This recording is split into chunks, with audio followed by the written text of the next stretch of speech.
Hello, everyone. Today I'm going to share one of the most fascinating and mysterious stories in history, the story of the Titanic. You've probably heard about the Titanic before. Maybe you've seen the famous movie or read about it in books. But I promise by the time you finish listening to this, you'll feel like you're hearing it for the very first time. I'm going to take you through the story in rich detail, and I might even surprise you with some facts you didn't know. So sit back, relax, and let's dive into the world of the Titanic. And as a bonus, by the end of this story, you'll not only know more about the Titanic, but you'll also improve your English skills along the way. A ship like no other. The Titanic wasn't just a ship, it was a dream, a symbol of luxury, success, and human achievement. Let's go back to the early 1900s. Back then, the best way to cross oceans was by ship. Two major companies were competing to dominate ocean travel, the White Star Line and the Cunard Line. Cunard Line already had two fast and famous ships, the Lusitania and the Mauretania. These ships were known for their speed, but White Star Line wanted to take a different approach. Instead of just focusing on speed, they aimed for something more: size, comfort, and luxury. So they planned to build three massive and luxurious ships: the Olympic, the Titanic, and the Britannic. Out of the three, the Titanic became the most well-known, though not for the reasons the company had hoped. Building the dream. The Titanic was built in Belfast, Northern Ireland, by a shipbuilding company called Harland and Wolff. Construction began in March 1909 and took nearly 3 years to finish. Thousands of workers worked day and night to bring the Titanic to life. The ship was massive, 882 feet, 269 meters long, and 175 feet, 53 meters tall. To give you an idea, that's about the length of 3 football fields placed end to end. Why was it called unsinkable? One of the Titanic's most talked about features was its safety. The ship had 16 watertight compartments, and engineers believed that even if 4 of them filled with water, the ship would still stay afloat. This was cutting-edge technology at the time, and many people believed the Titanic was truly unsinkable. Philip Franklin, the vice president of the White Star Line, even said in public, "The Titanic is unsinkable." The media picked up on it, and soon the Titanic became known as the ship that could never sink. Inside the Titanic, a floating palace. Now let's step inside the Titanic and see what made it so luxurious. Traveling on the Titanic wasn't just about getting from one place to another. It was an experience. The interiors were designed to look like those of a 5-star hotel. In fact, many said the ship was even better than the best hotels on land. The walls were covered in hand-carved wood panels, polished until they shone. Sunlight streamed through stunning stained glass windows. There were 2 grand staircases, and the most famous one, the first-class grand staircase, became iconic. It was decorated with iron railings, golden accents, and a beautiful glass dome overhead. It connected multiple decks and was a place where wealthy passengers gathered to show off their elegant clothes and jewelry. The Titanic wasn't just about beauty, it had some incredible facilities for its time: a heated swimming pool, a Turkish bath for relaxation, an electric bath, considered a modern luxury, a gym with exercise equipment, a squash court, a library, 2 barbershops. There were also fancy restaurants, cozy cafes, and smoking rooms where passengers could socialize. One of the most exclusive spots on the ship was the à la carte restaurant, so luxurious that passengers had to pay extra to dine there. The first-class cabins featured silk curtains, stylish furniture, and top-quality bedding. Even the second-class cabins were better than first-class rooms on many other ships of that era. And while third-class cabins were simpler, they were still more comfortable than on most other ships at the time. The cost of a dream. Building the Titanic cost $7.5 million in 1912. about $200 million today. Ticket prices reflected that luxury. A first-class ticket cost around $4,350, like paying $100,000 today. A second-class ticket was about $60, or $1,500 today.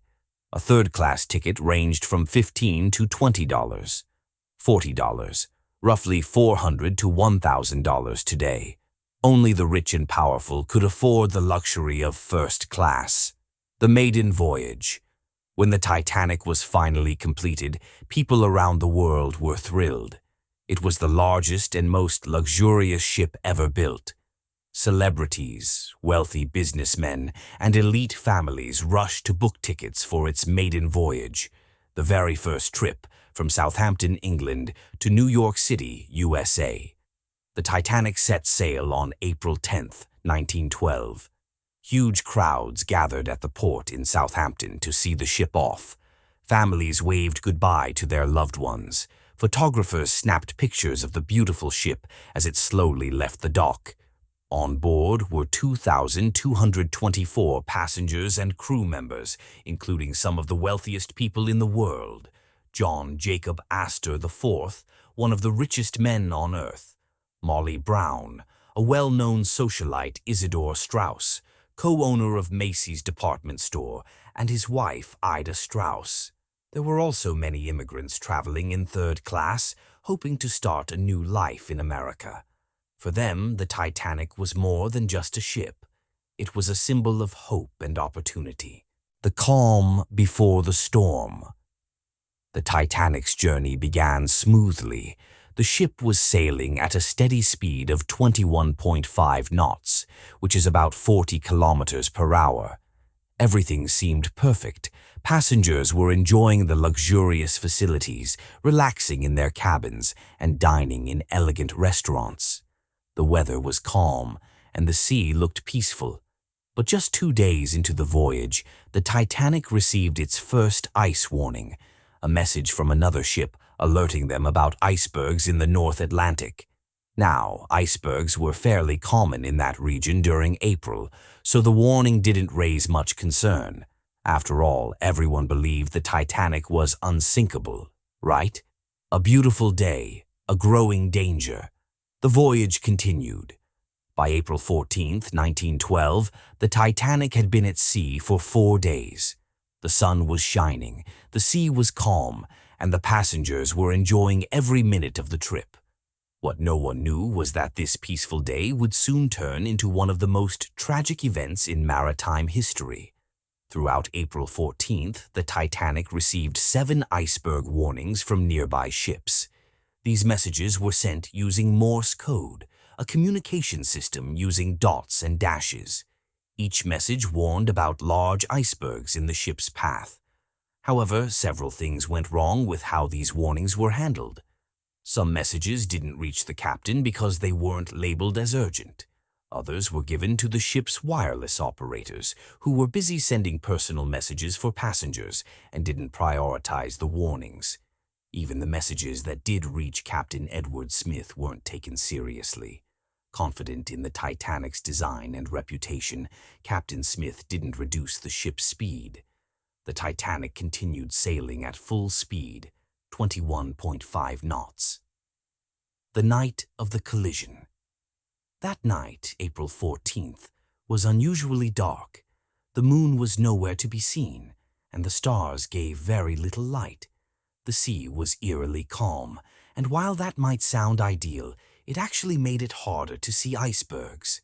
Normally, waves crashing against ice would help make them visible, but that night the water was like glass, making the icebergs nearly invisible. High above the deck in a small lookout post known as the Crow's Nest, 2 men, Frederick Fleet and Reginald Lee, were on duty. Their job was to keep an eye out for any dangers ahead, especially icebergs. Unfortunately, they didn't have binoculars. The officer who had them left the ship before departure and forgot to pass them on. This made spotting icebergs even harder. Iceberg right ahead. At 11:39 p.m., everything changed. Frederick Fleet spotted something dark and massive in the distance. At first, he couldn't tell what it was, but as the Titanic drew closer, it became clear. It was an iceberg, and a huge one. Fleet rang the warning bell 3 times, the emergency signal, and quickly called the bridge. He shouted, "Iceberg, right ahead!" On the bridge, First Officer William Murdoch responded immediately. He ordered the ship to turn sharply and to reverse the engines. The crew did their best, but it was too late. Just 37 seconds after the iceberg was spotted, at 11:40 p.m., the Titanic struck it. How could ice damage a giant ship? The iceberg was massive, about 200 feet, 60 meters tall, and 400 feet, 120 meters, long. Scientists estimate it was over 100,000 years old and weighed around 1.5 million tons. When it hit the Titanic, chunks of ice fell onto the deck, but the real damage was below the waterline. And that raises the big question: how could a ship made of steel be so badly damaged by a block of ice? Here are 3 key reasons. The iceberg's power. Icebergs are not like the ice cubes in your drink. They're massive, rock-hard, and have sharp edges. Only a small part of the iceberg is visible above water. Most of its mass is hidden beneath, making it incredibly heavy and dangerous. The Titanic's steel. The Titanic was made of steel, but the steel used back in 1912 wasn't as strong or flexible as the kind we use today. In cold temperatures, like those in the freezing North Atlantic, it became brittle. So instead of bending, it cracked when hit. The rivets. The steel plates of the ship were held together with rivets, metal pins. Some of these rivets were made from weaker wrought iron. When the iceberg scraped along the ship's side, the rivets popped out, creating gaps in the hull. As the iceberg tore along the Titanic's starboard, right side, it opened 6 long, narrow holes beneath the surface. They weren't huge, but they didn't need to be. Water began rushing in fast, a subtle impact, a hidden threat. Surprisingly, most passengers didn't even realize what had happened. Some felt a slight jolt. Others heard a strange grinding sound as the iceberg scraped against the ship. In the first-class dining room, some people joked, "What was that? Did we hit something?" They had no idea that within just a few hours the unsinkable Titanic would be gone, and over 1,500 lives would be lost. Something in the engine room. However, the crew knew the situation was serious. Water was rushing into the lower decks. The Titanic's watertight compartments were supposed to keep the ship safe, but the iceberg had damaged more compartments than the ship could handle. Scientists believe the iceberg that hit the Titanic started as part of a glacier in Greenland. Over thousands of years, it broke off and drifted into the North Atlantic. By the time it hit the Titanic, it was one of the largest icebergs in the area. Its size and weight made it unstoppable. By midnight, water had flooded the first 5 compartments of the Titanic. This was a critical problem the ship's design could handle, flooding in 4 compartments, but not 5. Captain Smith was informed of the damage, and he realized the Titanic was in serious trouble. The ship once called unsinkable was now sinking, but most passengers were still unaware of the danger. The music in the first-class lounge continued to play, and people were still talking and laughing by 12 a.m. On April 15, 1912, just 20 minutes after the Titanic hit the iceberg, the situation became increasingly dire. Captain Edward John Smith, who had been confident in his ship's safety just hours earlier, was now faced with the unimaginable truth: the Titanic was sinking at midnight. Captain Smith called an emergency meeting with his senior officers. He gave them clear orders: start lowering the lifeboats, send distress signals to nearby ships, calm the passengers, and avoid creating panic. The Titanic was equipped with 20 lifeboats, but these were not enough for the 2,224 people on board. The lifeboats had space for only about 1,178 people, which meant more than 1,000 people would have no chance of survival.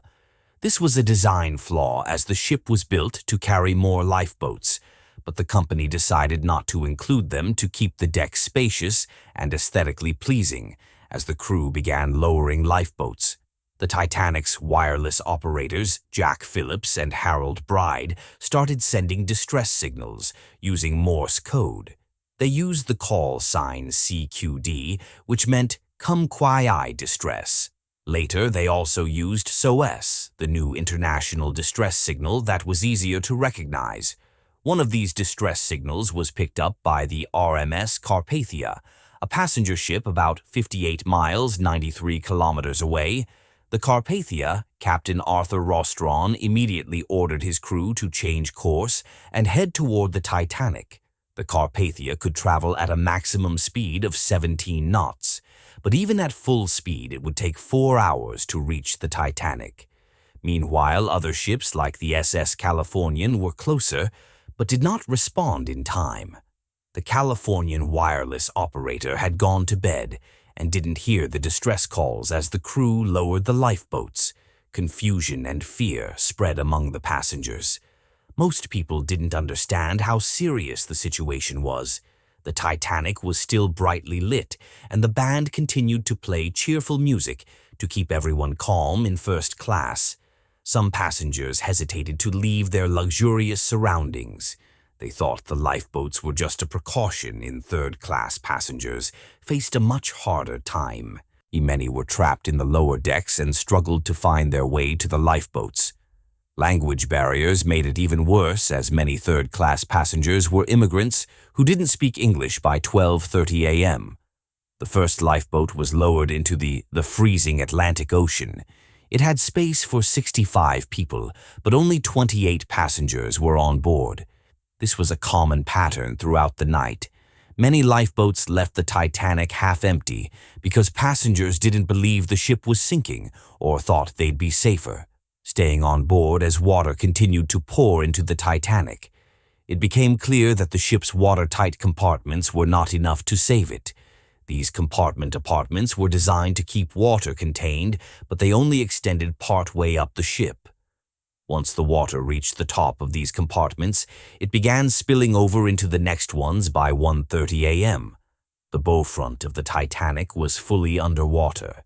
The ship began to tilt forward, and panic spread among the passengers as the lifeboats filled and were lowered.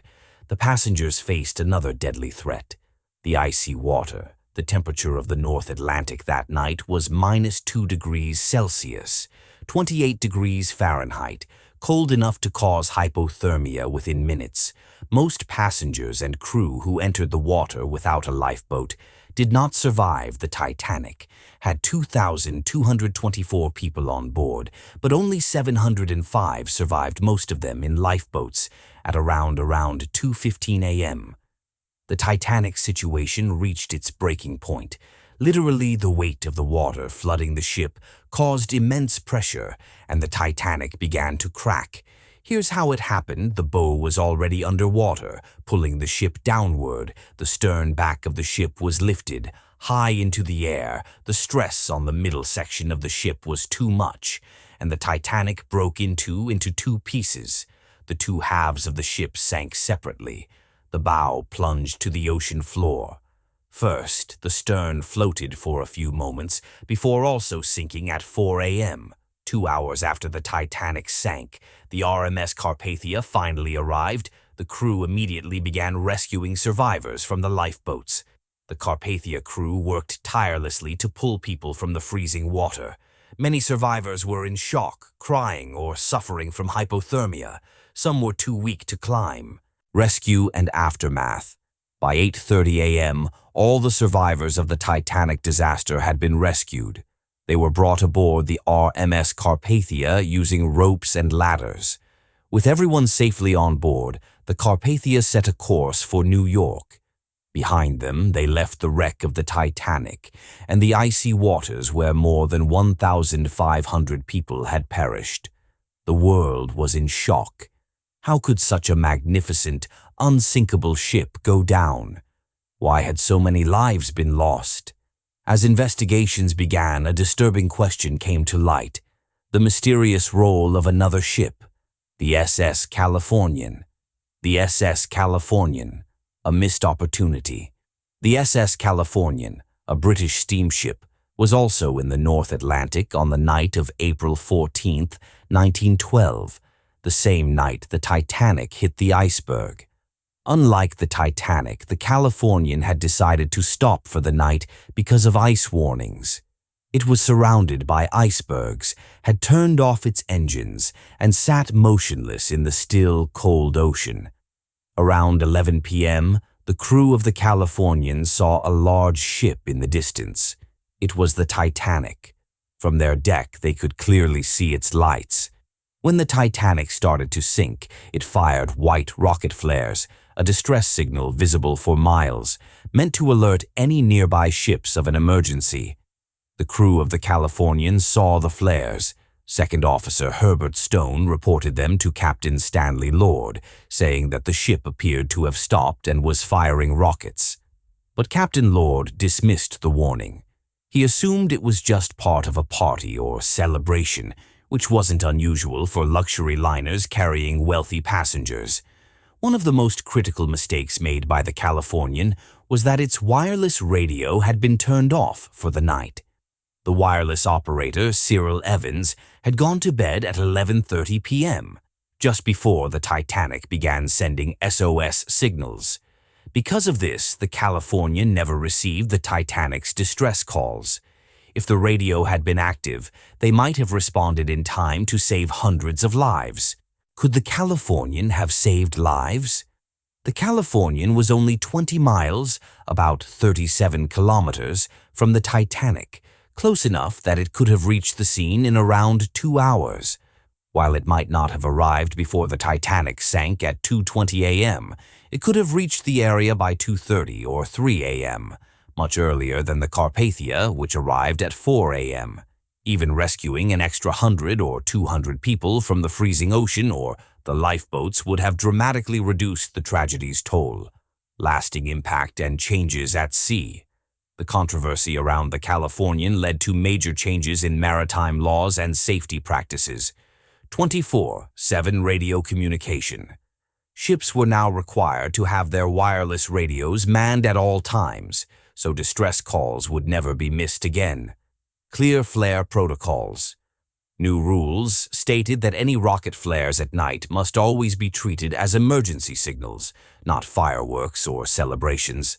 Mandatory investigations. Ships were required to investigate unusual sightings like flares or stationary vessels nearby.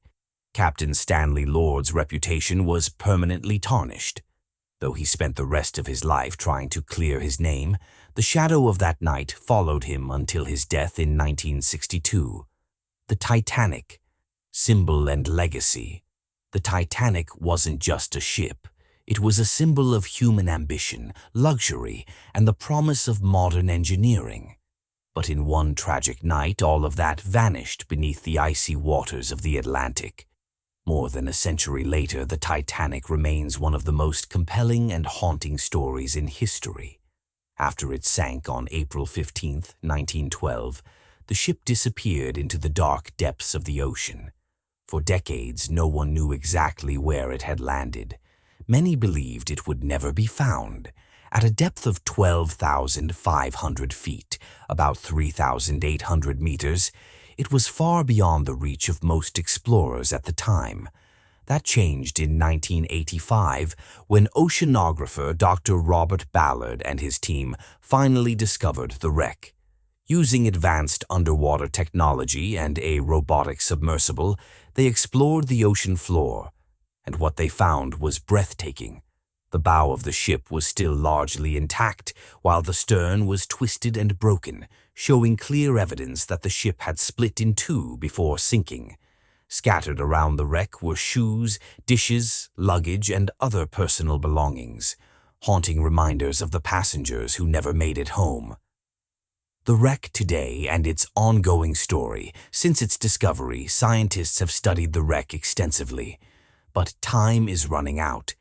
Bacteria and salt water are slowly eating away at the metal, and experts estimate the Titanic may completely disintegrate by 2030. Despite this, the fascination with the Titanic lives on. Because the story of the Titanic isn't just about a ship. It's about the dream to build something extraordinary, the tragedy of overconfidence, and the very human stories of courage, loss, and survival. Titanic 2, a tribute to a legacy. In 2012, to mark the 100th anniversary of the Titanic's tragic sinking, Australian billionaire Clive Palmer unveiled an ambitious vision. He would build a modern replica of the Titanic, called Titanic 2. This new ship would mirror the original Titanic's iconic elegance, featuring grand staircases, lavish dining halls, and vintage-style cabins. But unlike its predecessor, Titanic 2 would be equipped with modern safety features, including more lifeboats, advanced navigation technology, and updated systems to ensure that history would not repeat itself. The plan was for Titanic 2 to sail the same route as the original, from Southampton to New York. Although the project stirred excitement and drew global attention, it has faced numerous delays and setbacks. As of today, Titanic 2 is still not completed, but the very idea of it shows just how deeply the Titanic's legacy continues to resonate with people around the world. A story of survival and sacrifice. Out of the over 2,200 people on board the Titanic, only 705 survived. Most of the survivors were women and children, while more than 1,000 men lost their lives, many giving up their places in lifeboats to save others. The Titanic disaster shocked the world and left us with powerful lessons that still matter today. Lessons from the Titanic 1. Overconfidence can be dangerous. People truly believed the Titanic was unsinkable. This blind confidence led to serious mistakes, like not carrying enough lifeboats and brushing off repeated iceberg warnings. 2. Respect the power of nature. The iceberg that tore through the Titanic reminded us that nature is unpredictable and immensely powerful. Even the most advanced technology can't stand against it if we aren't cautious. 3. Always plan for the worst. After the disaster, maritime safety rules changed forever. Ships were now required to have lifeboats for everyone, 24/7 radio communication, and mandatory safety drills. These new rules have since saved countless lives. Why the Titanic still captivates us. The Titanic's story isn't just about a ship, it's about dreams, disaster, and the human spirit. Its wreck lies like a time capsule on the ocean floor, frozen in history. But what truly keeps the story alive are the people, their bravery, sacrifice, and humanity. It's not just a tale of tragedy, it's a reminder of resilience, growth, and hope. What we can learn from the Titanic. Today 1. Never give up. The survivors endured unimaginable trauma, yet many went on to rebuild their lives. Their strength and resilience still inspire us today. 2. Be prepared. Life is unpredictable. Whether it's a disaster at sea or a personal challenge, being prepared, mentally, emotionally, and practically, makes all the difference. 3. Learn from mistakes. The Titanic's loss led to better safety standards that have saved lives ever since. Mistakes aren't failures. They're powerful opportunities to improve and grow. The Titanic, a human story. The story of the Titanic is not just about a ship. It's about us. It's about what we strive for, what we risk, and what we learn. If this story touched or inspired you, consider liking, sharing, and subscribing. Learning through stories not only improves your English, but also feeds your soul with wisdom, strength, and inspiration. Thank you for joining us. Let's keep learning and growing together.